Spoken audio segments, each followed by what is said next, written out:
좀 길게 읽었는데요.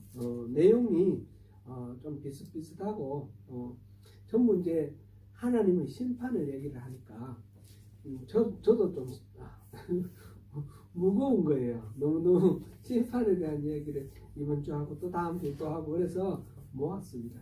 모아가지고 심판 얘기하고 다음 주는 구원 얘기입니다. 그런 식으로 좀 이렇게 빨리 지나가고 싶은 마음. 이거는 하나님 말씀이 그렇게 가볍다는 뜻이 아니라 우리가 그만큼 교회에 대해서 좀 열렬하게 생각하고 이렇게 집약적으로 한번 살펴보면 좋겠다 그런 뜻입니다. 우리가 쭉 한번 읽었는데 잘 이해가 됩니까? 잘 안 되죠. 이 스바냐가 설교하는 그런 본문으로 많이 이렇게 활용도 안 되지만 읽어봐도 잘 얼른 캐치하기가 어려운 그런 점이 좀 있습니다. 그래서 오늘 제가 무슨 뜻인지 알아보는 것이 1차적으로 필요한 거니까 그걸 하고 그 다음에 여기서 이제 핵심적인 거 우리가 잡아서 하나님께서 우리에게 이 시간 주시는 은혜를 우리에게 함께 찾아보도록 하겠습니다. 사반년은 크게 나누어서 3장 8절까지와 그 이후까지로 이렇게 나눌 수 있다 그랬습니다. 3장 8절까지는 하나님의 심판에 대한 이야기고 3장 9절부터 마지막까지는 하나님의 구원에 대한 이야기였습니다. 그죠? 지난번에 우리가 1장 6절까지 봤는데 1장 6절까지는 하나님의 심판이 보편적이다. 모든 인류뿐만 아니라 땅 위에 있는 모든 짐승들과 모든 그 존재들 전체에 해당되는 그런 것이다. 보편적이다라는 것을 말씀을 드렸고 이것이 이제 말하자면 하나의 머릿말 같이 그렇게 되었습니다. 그래서 오늘부터 지금 7절부터 나머지 부분은 하나님의 심판에 대한 내용인데 심판의 대상이 무엇인가? 심판의 대상은 1차적으로 7절부터 지금 2장 3절까지는 유다에 대한 이야기입니다. 유다에 대한 하나님의 심판. 그 다음에 2장 4절부터 15절까지 2장 마지막까지는 유다를 둘러싸고 있는 이웃 이방 나라들에 대한 이야기고요. 3장 1절부터 8절까지는 7절까지는 예루살렘에 대한 이야기입니다. 예루살렘 유다 가운데 특별히 예루살렘으로 범위를 좁혔고 8절은 이 전체 1장 1절부터 3장 7절까지 요약이다 이렇게 말할 수가 있겠습니다.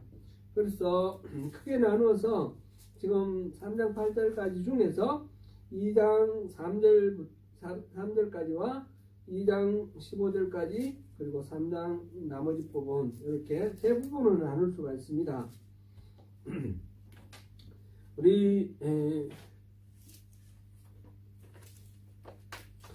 여기서 특별한 하나의 어떤 개념이 지난주에 제가 또 말씀을 드렸는데 이 스바냐에서 강조되는 특별한 하나의 개념이 있습니다.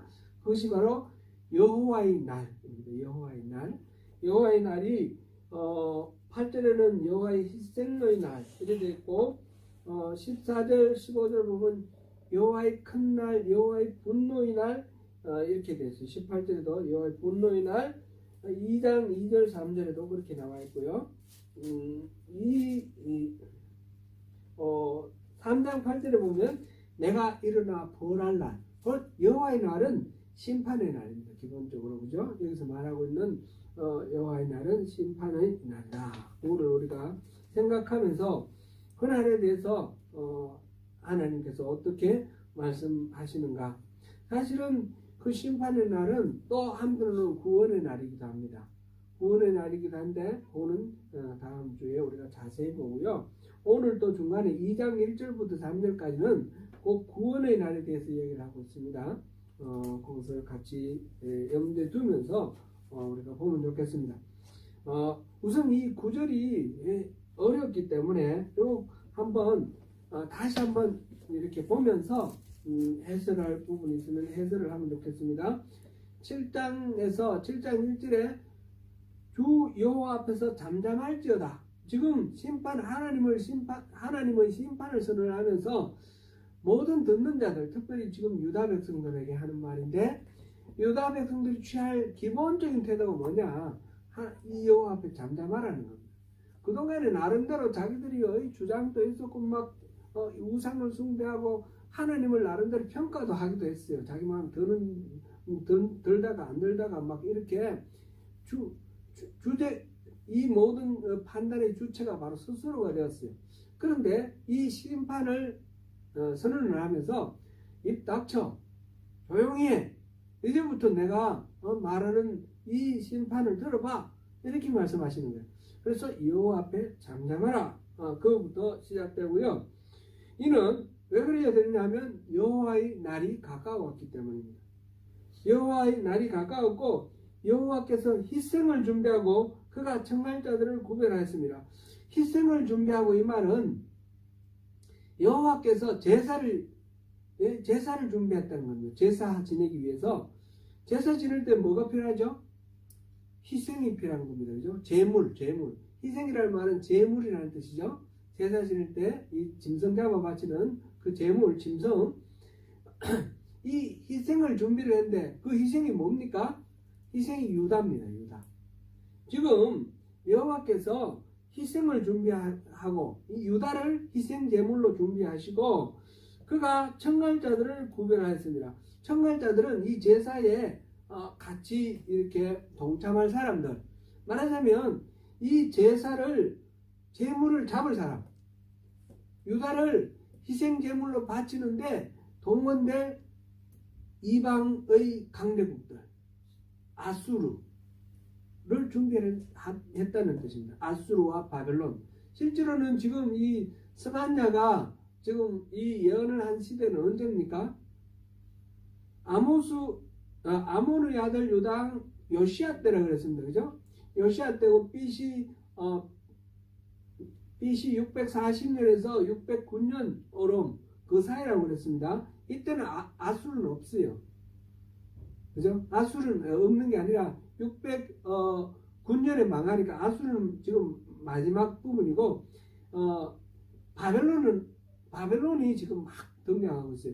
아수르나 바벨론이나 둘 다 말하자면 그 나라를 자체를 의미하기보다는 말하면 온 세계를 주름 잡는 강력한 힘, 제국을 말합니다. 제국을. 아수르가 지금 마지막 막바지에 이렇게 612년에 니느웨가 멸망당하고 609년에 완전히 아수르가 사라지니까 그 마지막 부분인데 그런 이 아수르가 실제로 지금 유다를 징계하는 데 수단을 쓰지는 않죠. 아수르가 안 쓰이고 누가 쓰입니까? 바벨론이 쓰이죠. 여기서는 바벨론을 말한다 이렇게 볼 수 있겠습니다. 역사적으로 봤을 때.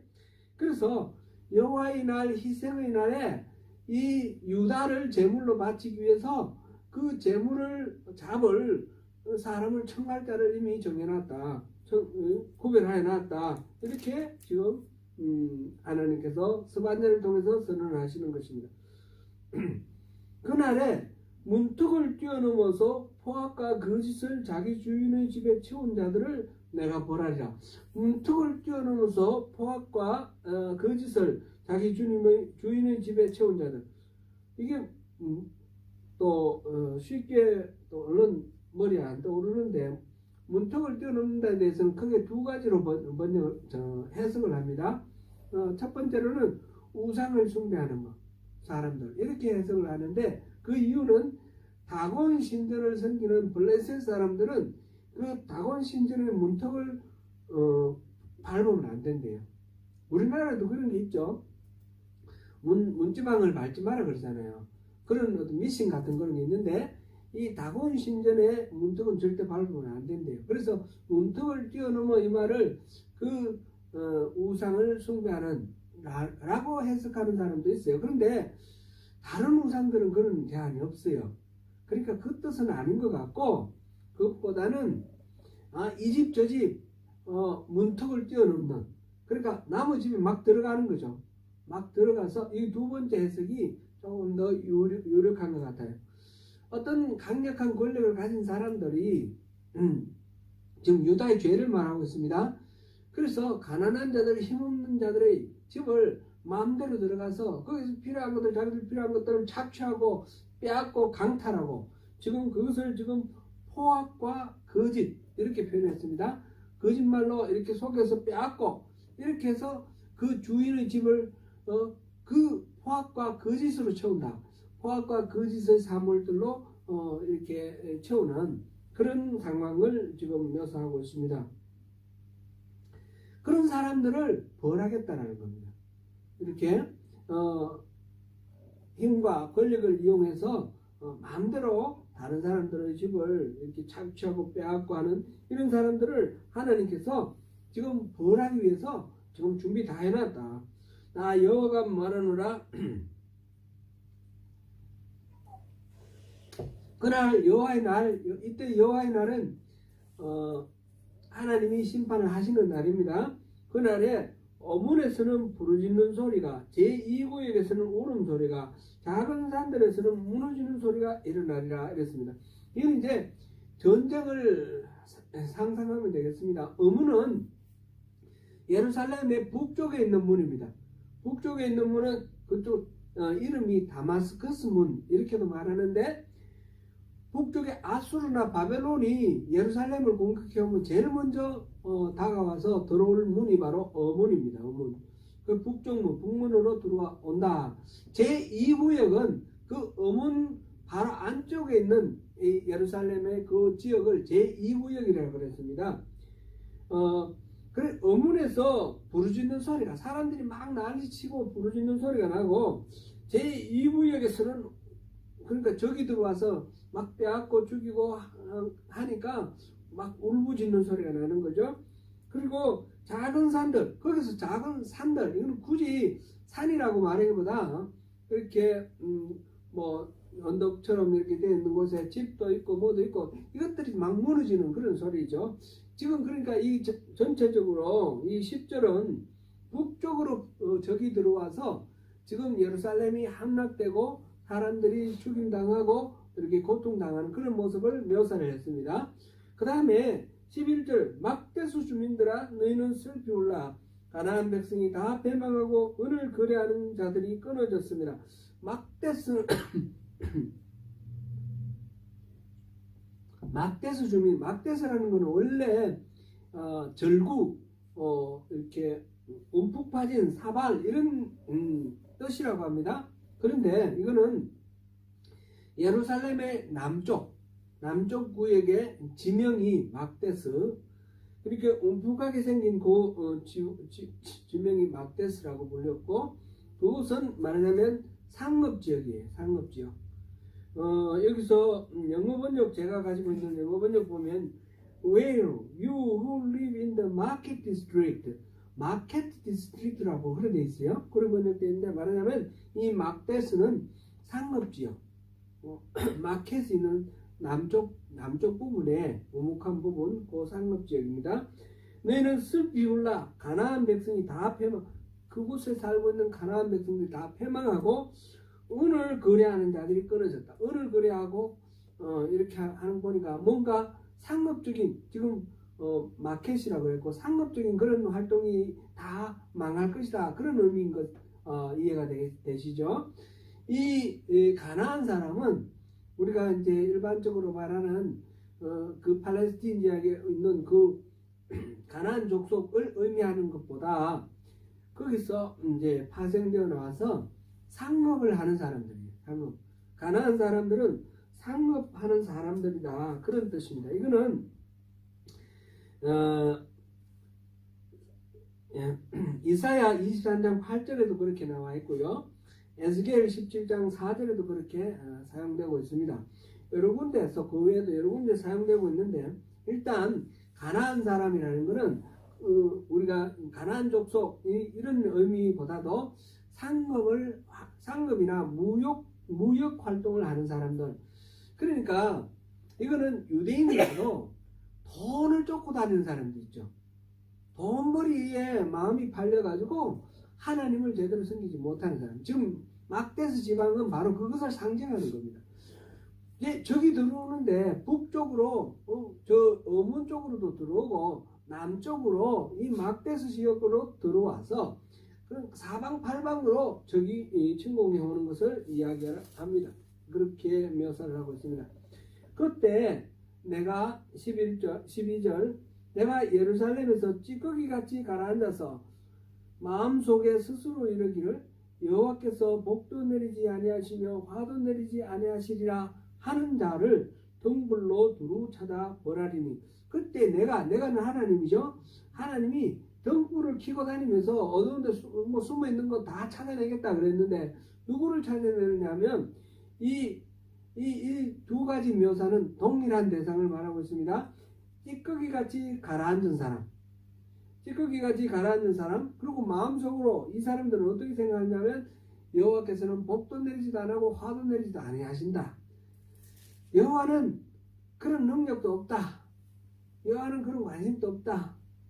여호와는 뭐 이렇게 믿을 필요도 없다. 이렇게 생각하는 사람들이에요. 불신자들이에요. 그런데 이 사람은 말하자면 하나님을 예배하지도 않고 하나님에 대해서 경외심을 가지도 않는 방관자들이에요. 방관자들. 그러면 하나님하고 아무 상관없으면 나쁜 짓 안 하면 되지 않냐, 그렇게 생각할 수 있는데 하나님을 외면하는 것 자체가 문제가 되는 겁니다. 그것을 지금 찌꺼기같이 가라앉았다 이렇게 표현을 했는데요. 이거는 또 말하자면 속담이에요. 속담. 흔히 이렇게 사용하는 그런 속담인데 예레미야에도 그런 속담을 썼어요. 예레미야 48장 11절에 그런 속담이 쓰였는데 포도주 찌꺼기가 깔아앉아 있으면 어떻습니까? 포도주 맛에 좋은 영향을 미칩니까? 나쁜 영향을 미칩니까? 나쁜 영향을 미치는 거죠. 맛을 오염시키고 부패하게 만드는 거죠.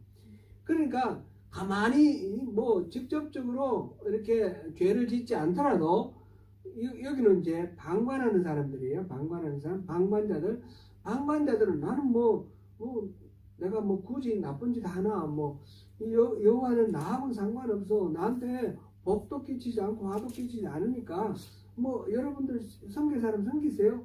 그리고 또 어떤 사람 막 욕하는데 욕할 거 뭐 있어. 나는 욕 안 해. 이런 식으로 자기는 어느 정도 거리를 띄고 이렇게 있으니까 방관하고 있으니까 아무 상관없겠지 생각하는 사람들이에요.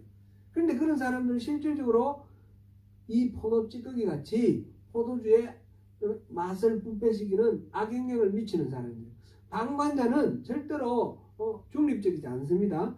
방관자는 반드시 하나님께 패역하는 사람들입니다. 그래서 그런 사람들을 두루 찾아다니면서 뭐를 하시겠다.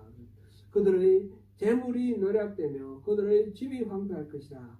다 빼앗길 것입니다. 그들은 이제 집을 건축하나 거기에 살지 못하며 포도원을 갖거나 그 포도주를 마시지 못하나 집을 짓고 포도를 갖추고 나름대로 자기가 가진 어떤 능력을 통해서 자신의 삶을 안락하게 하기 위해서 집도 짓고 또 산업을 넓히고 여러 가지 노력하는 모든 것들이 있는데 그런 것들 다 빼앗기겠다는 것입니다. 다 빼앗길 것이다. 그런 말씀입니다. 하나님께서 그거 다 거두어들이신다.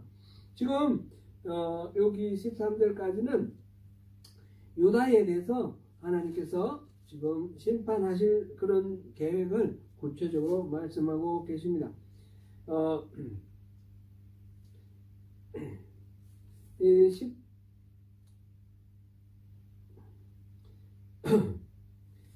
14절부터는 이 유다에 대한 심판이 아주 임박했다. 그것을 지금 강조하고 있습니다.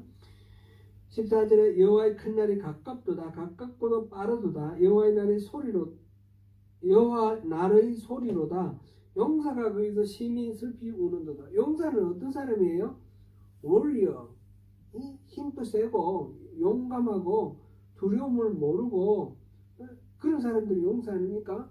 용사가 슬피 울어요. 이거는 어떤 겁니까? 용사도 자기 힘과 능력으로 전혀 아무것도 할 수가 없고 가만히 보고 있을 수도 없고 그런 절망적인 상황을 얘기합니다. 하나님의 날이 그렇게 가까이 왔고 용사들에게 슬플 만한 그런 비극적인 상황이 지금 코앞에 닥쳐 있다. 그렇게 말합니다. 15절에 그날은 분노의 날이요. 지금 15절 16절이 바로 그 여호와의 날을 설명하고 있습니다. 하나님이 분노를 말하시는 분노의 날이고 환난과 고통의 날이고 지금 모든 그 대상들이 그거를 겪어야 되겠죠. 황폐와 패망의 날이고 캄캄하고 어두운 날이고 구름과 흑암의 날이고 나팔을 불어 경고하며 견고한 성읍들을 치며 높은 망대를 치는 날이로다. 전쟁하고 비슷하죠.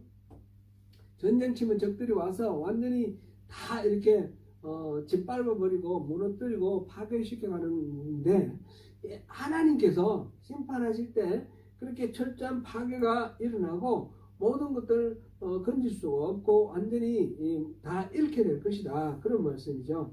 17절에 내가 사람들에게 고난을 내려 맹인같이 행하게 하리니 얼마나 이제 깜깜하고 답답하겠습니까? 이는 그들이 나 여호와께 범죄하였음이라. 또 그들의 피는 쏟아져서 티끌같이 되며 그들의 살은 분토같이 되자. 분토는 이게 먼지 같은 거죠. 피와 살이 다 먼지처럼 그렇게 소멸될 거다. 그런 이야기인데 이거는 특별하게 읽어보면 그대로 이해가 됩니다. 그들의 은과 금이 여호와의 분노의 날에 능히 그들을 건지지 못할 것이며 이 온 땅이 여호와의 질투의 불에 삼켜지리니 이는 여호와가 이 땅 모든 주민을 멸절하되 놀랍게 멸절할 것이다. 그 전에 자기들이 가지고 있는 권력을 가지고 다 악착까지 돈을 모았지 않습니까? 다른 사람들의 재산을 빼앗기도 하고 속여서 이렇게 이렇게 훔치기도 하고 온갖 수단을 다 동원해서 많은 이 재산을 모았는데 그 재산이 하나님의 이 심판 앞에서 무슨 소용이 있느냐는 거죠. 그 은과 금으로 그거를 면할 수가 있습니까? 전혀 면할 수 없습니다. 그들이 가지고 있던 권력으로 면할 수 있습니까? 하나님의 심판 앞에는 아무것도 소용이 없습니다. 모든 것들이 다 의미 없는 하나님의 여호와의 질투의 불이라고 그랬는데 질투는 하나님은 질투하시는 하나님이다 그랬는데 이 질투는 인간이 서로 이렇게 시기하고 질투하고 이런 거하고는 개념이 다르죠. 이 질투는 뭐의 표현이죠? 사랑의 표현입니다. 사랑. 하나님의 이 인간에 대한 사랑이 하나님 독점적인 사랑을 원하시는 거예요. 오직 하나님이 이 모든 이 우주 만물을 만드셨고 이 우주 만물이 살아 숨쉬고 생성 소멸되어 갈 수 있도록 이렇게 하는 능력은 하나님만이 가지고 있는데 사람들은 그걸 모르고 엉뚱한 걸 나무를 가지고 신이라고 그러고 돌을 가지고 신이라고 그러고 엉뚱한 걸 가지고 신이라고 그러면서 그걸 섬기고 있습니다. 그러니까 하나님께서 지금 이 유다 백성들에게 내린 이 벌들을 보니까 하나님을 모르고 엉뚱한 신을 섬기고 또 하나님에 대해서 외면하는 그런 상황이죠. 그런 상황에 대해서 하나님께서 진노의 불을 질투의 불을 가지고 모두 다 삼켜버리겠다.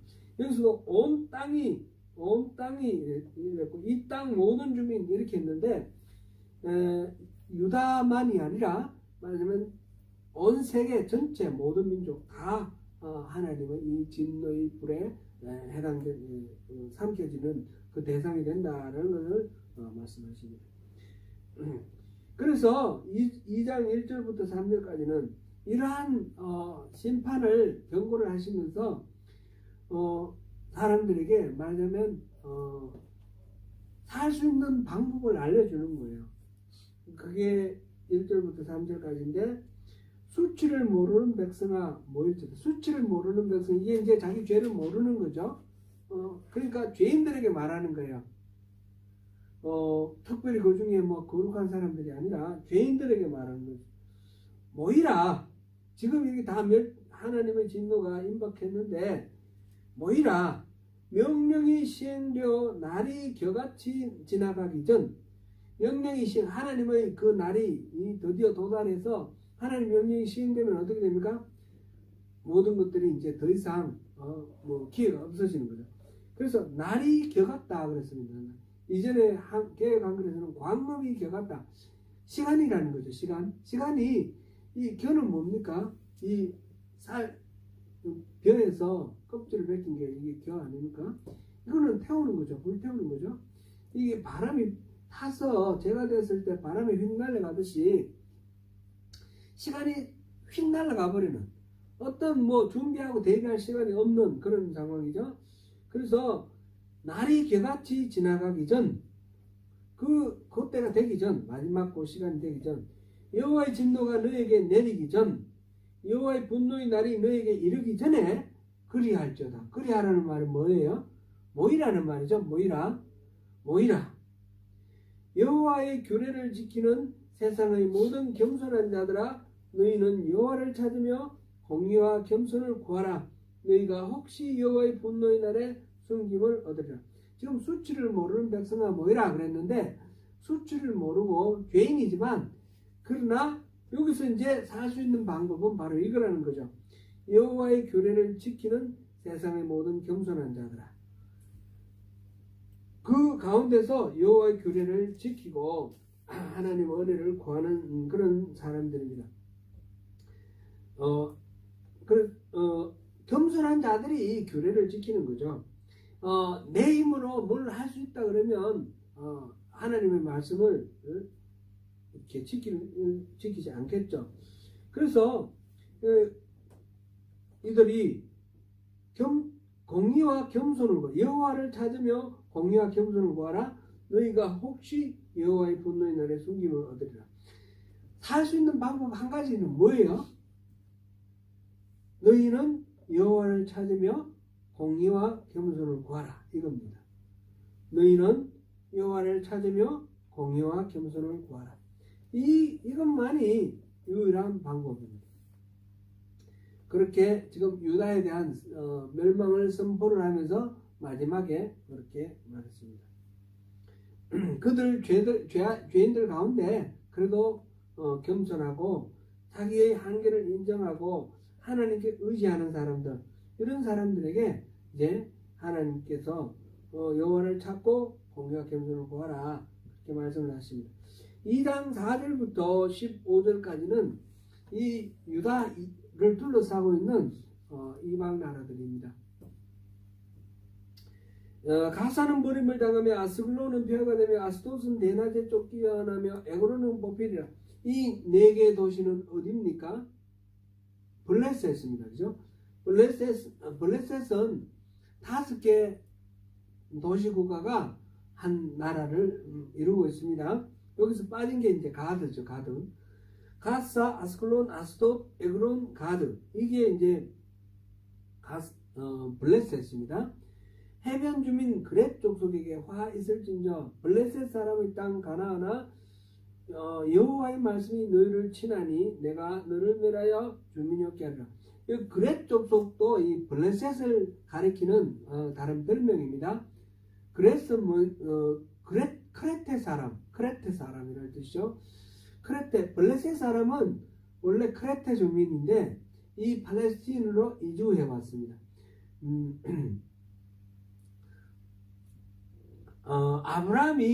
아브라함이 가나안 땅에 들어올 그 무렵에 블레셋 사람들은 크레테에서 이쪽으로 이주를 해왔습니다. 그래서 그렛 족속이다 이렇게 표현을 했습니다. 하나님께서 이들을 징계를 하시는데 징계하시는 방법이 뭡니까? 여호와의 말씀이 너희를 치라니 내가 너를 멸하여 주민이 없게 하리라. 해변은 풀밭이 되어 목자의 음악과 양떼의 우리가 거기에 있을 것이다. 이건 무슨 뜻이죠? 해변이 백사장이 풀밭이 되면 좋은 거 아닙니까? 그런 뜻이 아니라 이 블레셋의 땅들은 다 해변에 있습니다. 여러분들 그 블레셋이 어디 있는지 머릿속에 그려지죠? 해변에 있는 이 5개 도시국가들이 그 지중해 해안에 있지 않습니까? 지중해 해안에 있는데 이 도시들이 다 망해버리고 헤벤이라는 것은 블레셋 5도시를 말합니다. 그거는 망해버리고 그 자리가 그 양치는 목자들의 움막이 되고 또 양떼들의 풀밭이 뛰노는 풀밭이 된다. 폐허가 돼버렸다는 뜻이에요. 그래서 블레셋은 완전히 풀밭이 되고 그 땅은 유다 족속의 남은 자들, 유다 족속 중에 지금 앞에서 여호와를 찾으며 공의와 겸손을 구하라 이렇게 했던 그 유다 족속들, 그 사람들에게 이렇게 다 넘어갈 것이다 라는 거죠. 거기서 양떼를 먹이고 저녁에는 아슬론 집들의 누우리니 이는 그들의 하나님 여호와가 그들을 보살피사 그들이 사로잡힘을 돌이킬 것입니다. 아마 이 사로잡힘은 바벨론의 포로로 끌려갔다가 돌아오는 것을 아마 이렇게 말을 하는 것으로 그렇게 생각됩니다. 이거는 스바냐를 나중에 이제 세월이 가면 계속해서 이렇게 좀 편집을 하고 또 보완을 하고 하는 그런 과정에서 이렇게 보완된 것이다 그렇게 봅니다. 8절부터 11절까지는 모압과 암몬에 대한 이야기입니다. 모압과 암몬의 죄는 8절에 나옵니다. 내가 모압의 비방과 암몬 자손이 조롱하는 말을 들었나니 그들이 내 백성을 비방하고 자기들의 경계에 대하여 교만하였느니라. 하나님의 백성 여호와의 백성 유다를 비방하고 또 업신여겼습니다. 그래서 조롱하고 그랬습니다. 그래서 이것이 바로 하나님을 비방하고 조롱하는 겁니다. 그래서 그들의 그 교만함, 자기들이 더 우월하다라고 하는 그런 생각 속에서 유다를 핍박하고 조롱하고 비방했던 그 교만, 그것이 지금 모압과 암몬이 징계를 받는 그 이유입니다. 그래서 이제 밑에 내려가면 9절 전체를 보죠. 그러므로 만군의 여호와 이스라엘 하나님이 말하노라. 내가 나의 삶을 두고 맹세하노니 장차 모압은 소돔 같으며 암몬 자손은 고모라, 소돔과 고모라 아시죠? 그렇게 될 것이다. 찔레가 나며 소금 구덩이가 되어 영원히 황폐하라. 찔레가 나는 것은 완전 황무지가 된 것을 의미하죠.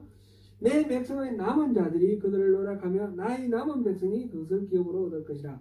이거는 저 블레셋 땅하고 마찬가지죠. 블레셋도 유다 족속의 남은 자들이 차지할 거라 그랬고 여기 지금 모압과 암몬의 자손도 그렇게 할 거다. 그렇게 말씀하고 있습니다. 그들이 이런 일을 당할 것은 그들이 만군의 여호와의 백성을 회방하고 교만하였습니다. 앞에 나왔던 이유가 다시 한번 나왔습니다. 만군의 여호와의 백성 이스라엘을 회방하고 교만하였다. 이 회방은 방해했다 이런 뜻이 아니라 모욕했다, 모독했다 그런 뜻이에요. 여호와가 그들에게 두렵게 되어서 세상의 모든 신을 쇠약하게 하리니 이방의 모든 해변 사람들이 각각 자기 처소에서 여호와께 경배하리라. 이거는 조금 더 확대해서 여러분 블레셋이나 시돈, 두로 이런 것까지 포함하는 그런 이야기입니다. 그래서 하나님 앞에 모든 신이 쇠약해질 거다. 하나님 앞에 서면 다른 모든 신들은 아무것도 아닙니다. 그 다음에 12절은 구스는 어디입니까? 이디오피아입니다. 이디오피아. 저 남방 이디오피아 땅끝이라고 생각되는 그 구스 사람들아 너희도 내 칼에 죽임을 당할 것이다. 13절부터 15절은 아수르입니다. 아수르. 북쪽 그 강대국 제국의 그 대표 아수르. 아수르가 여호와가 북쪽을 향하여 손을 펴서 아수르를 멸하며 니느웨를 황폐하게 하여 사막같이 메마르게 하리라. 지난번에 제가 뭘 할 때입니까? 나훔 할 때인가요? 니느웨가 어떻게 생겼는지 말씀을 드렸어요. 티그리스 강이 흐르고 있는데 강변에 세워진 도시예요. 그래서 그 니느웨는 수로가 여러 개로 이렇게 아주 잘 이렇게 개발되어 있어서 니느웨는 물이 마르지 않는 도시예요. 그런데 그 니느웨가 어떻게 됐습니까? 홍수로 묻혔다 그랬어요. 홍수로 묻혀가지고 실질적으로 니느웨가 나중에 최근에 발굴됐습니다. 발굴됐는데 그 모래 사막 밑에서 그 흙 있지 않습니까? 흙 밑에서 발굴됐어요. 원래 그 니누에는 아주 관계 수로가 잘 개발된 그런 강물이 잘 기획된 도시였는데 완전히 황폐하게 물이 없는 사막이 됐어요. 그게 지금 이 스바냐는 사막같이 메마르게 하려니 이런 하나님 말씀 예언을 선포를 하는데 역사적으로도 그렇게 됐더라라는 것입니다. 그 다음에 각종 짐승이 그 가운데 때려 누울 것이며 광야가 됐다는 거죠. 당나, 고슴도치, 그 기둥 꼭대기 깃들이고 그들이 들짐승들이 자기 집을 짓고 있죠. 그것들이 창에서 울 것이며 문턱이 정막하리니 백향모로 지은 것이 벗겨졌습니다. 인공적으로 만들어 놓은 모든 것들이 다 폐허가 됐습니다. 이는 기쁜 성이라 염려 없이 거주하며 그 니누의 사람들은 뭐라고 그랬냐면 이 니누에는 기쁜 성이다. 염려가 없다.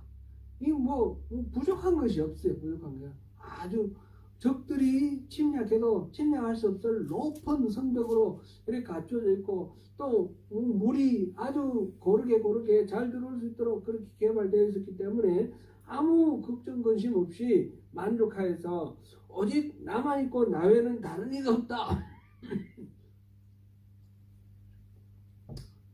세존이 태어나서 금방 동쪽으로 팔고 서쪽으로 팔고 그러면서 그랬다고 그러죠. 천상천하 유아독존 이 세상에 나밖에 없다. 지금 이 니느웨 사람들이 생각에 세상에 우리에 대적할 존재가 없고 우리와 맞설 존재가 없다. 우리가 최고다. 그렇게 교만하게 생각했는데 그렇기 때문에 완전히 하나님께서 멸망시키겠다. 그 말씀을 하고 계십니다. 지금 15절까지는 이렇게 이스라엘 이웃 나라들이 받을 벌들에 대해서 이렇게 말했는데요. 어찌 이와 같이 황폐하여 들짐승이 엎드릴 곳이 되었는고 지나가는 자마다 비웃으며 손을 흔들리로다. 그렇게 자랑하던 니느웨 그 위용이 아주 찬란하던 그 니느웨가 완전히 황무지가 되고 폐허가 되었습니다. 3장 1절부터 7절까지는 특별히 예루살렘에 대한 벌입니다. 폐역하고 더러운 곳 포악한 그 성읍이 화 있을진저. 이게 이제 예루살렘을 묘사를 하고 폐역하고 더러운 곳 포악한 그 성읍이라고 그렇게 표현을 했습니다. 그가 명령을 듣지 아니하며 교훈을 받지 아니하며 여호와를 의뢰하지 아니하며 자기 하나님에게 가까이 나아가지 아니하였도다. 이 하나님의 구별하여서 하나님과 이스라엘 사이에 특별한 언약을 체결했지 않습니까? 시내산에서. 그래서 너희들은 나의 백성이 되고 나는 너희 백성이 되겠다. 이렇게 특별한 언약을 체결한 이 이스라엘 사람들이 하나님을 잃어버렸어요. 하나님을 의뢰하지 아니하고 하나님께 가까이 가지도 않아요. 우상들만 그래서 섬깁니다. 3절에 보니까 그 가운데 방백들은 부르짖는 사자요.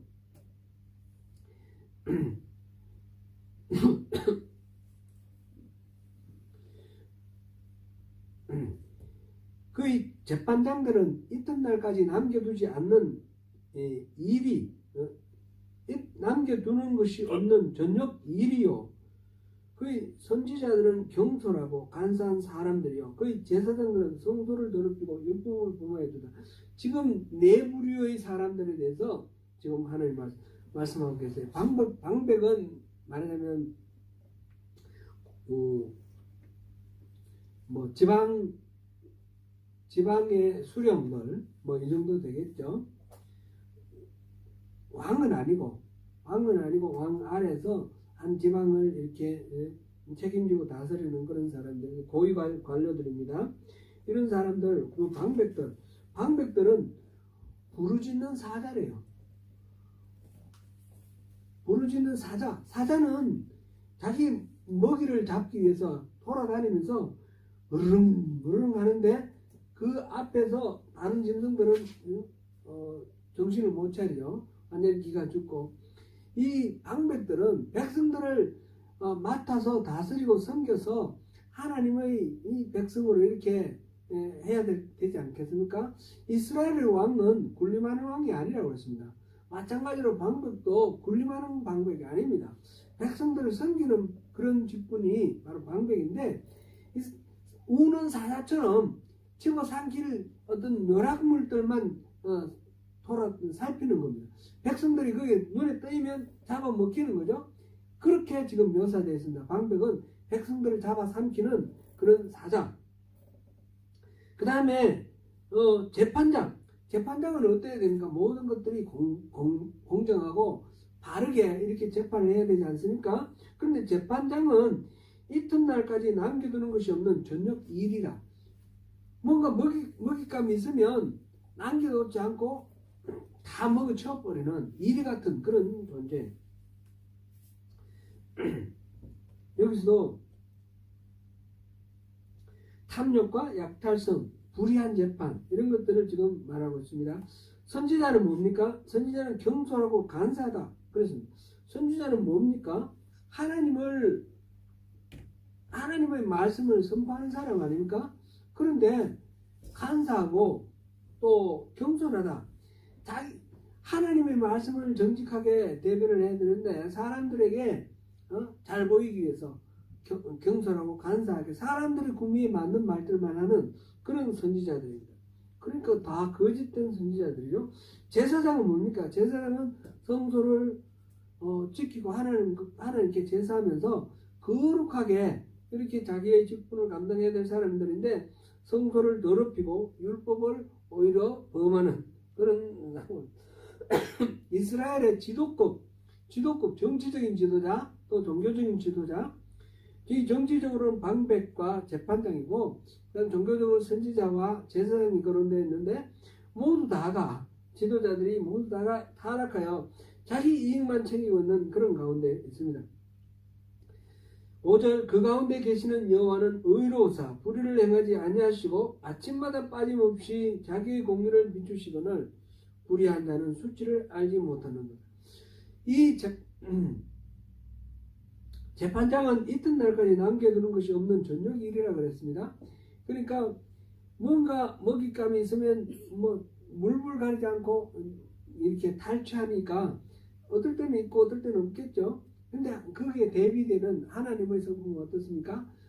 언제나 매일매일 아침 이렇게 빛을 비춰주시고 또 자기의 공의를 이렇게 드러내 주시는 그런 분이다, 이렇게 말씀 이렇게 묘사를 했습니다. 그 하나님과 나머지 다른 지도자들 대비해 볼 때 그들은 불의하고 수치를 알지 못하는 것으로 이렇게 됐죠. 6절, 내가 여러 나라를 끊어버렸으므로 그들의 망대가 파괴되었고 내가 그들의 거리를 비게 하여 지나는 자가 없게 하였으므로 망대가 무너지고 지나는 사람이 없으면 사람이 다 죽어버린 거죠. 죽어버리거나 또는 도망갔거나 도시가 황폐화된 건데, 그거는 지금 이것도 전쟁을 비유해서 지금 하나님의 이 심판을 지금 묘사하고 있습니다. 내가 이르기를 너는 오직 나를 경외하고 교훈을 받으라. 그리하면 내가 형벌을 내리기로 정하기는 하였지만 너희 거처가 끊어지지 아니하리라 하였다. 다 정해놓고도 하나님께서 하시는 말씀은 나를 경외하라, 회개하라. 그러면 너희들의 거처를 끊어지지 않게 하겠다, 용서하겠다는 말씀이죠. 그 계속해서 하나님의 메시지는 그겁니다. 내가 심판을 마지막 여호와의 날 정해놨지만 끝나 돌이키라. 그러면 이 벌을 면할 수 있다, 그런 말씀이죠. 그렇게 이제 7절까지 얘기를 하셨고, 이제 8절은 이 전체, 지금까지 나온 전체 요약입니다. 8절은 우리 같이 한번 읽어보겠습니다. 시작.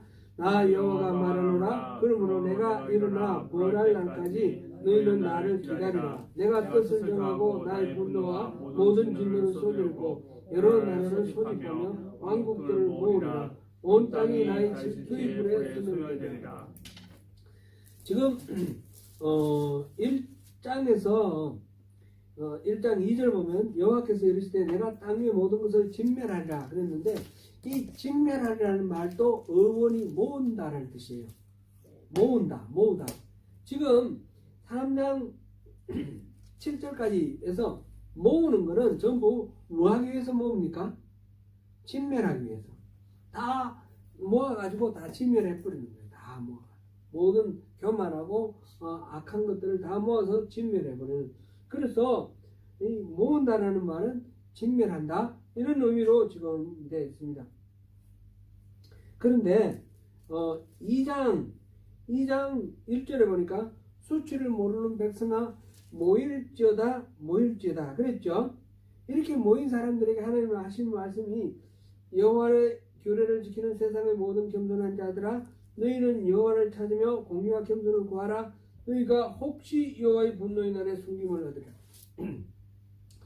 모이는데 하나님께서 모으지 않습니까? 모으는데 모든 사람들 다 모으는데 특별히 모두 다 진멸하기 위해서 모으는데 이 수치를 모르는 자들이라고 표현되어 있지만 여호와의 규례를 지키고 여호와를 겸손한 사람들, 이 사람들도 모이라 그랬지 않습니까?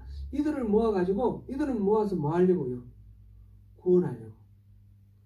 여호와의 날, 여호와의 분노의 날은 모든 사람들에게 멸망을 멸망의 심판을 하는 그런 날이 됩니다. 그런데 그날 이렇게 모이는 것 중에, 모이는 사람들 중에 하나님을 경외하고 겸손히 하나님을 찾는 자들에게는, 여호와를 찾고 공의와 겸손을 구하는 자들에게는 그 모이는 것이 결국은 구원을 얻는 일이 되는 것입니다.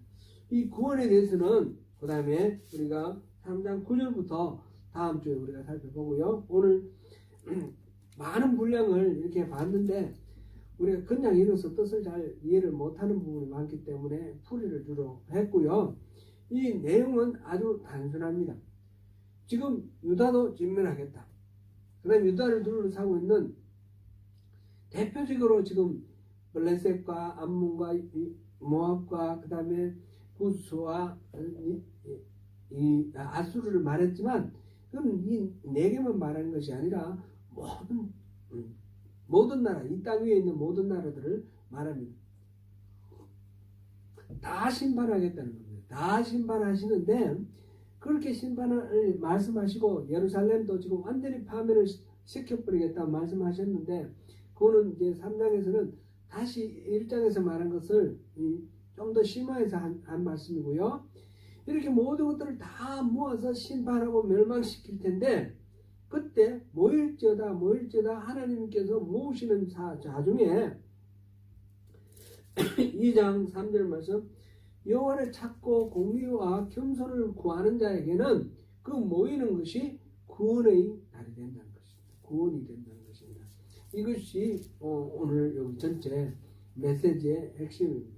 똑같이 겉으로 봤을 때 표면적으로는 이렇게 하나님께서 모아가지고 처리를 할 겁니다. 그죠? 처리를 할 건데 이제 모아가지고 불태워버릴 것이 있고 모아가지고 곳간이들을 알고 있는 겁니다. 사랑하는 성도 여러분, 우리는 여호와의 날은 피할 수가 없습니다. 언제인지 우리가 그 날은 알 수가 없지만 피할 수가 없는데 그 여호와의 날 하나님의 그 멸망의 심판의 대상이 될 것입니까? 아니면 구원의 심판? 하나님의 구원과 그 은혜를 입는 그런 대상이 되겠습니까? 두말할 필요도 없죠. 우리가 그렇게 구원을 입는 방법은 하나님을 찾는 것입니다. 여호와를 찾으며 공의와 겸손을 구하라는 것입니다.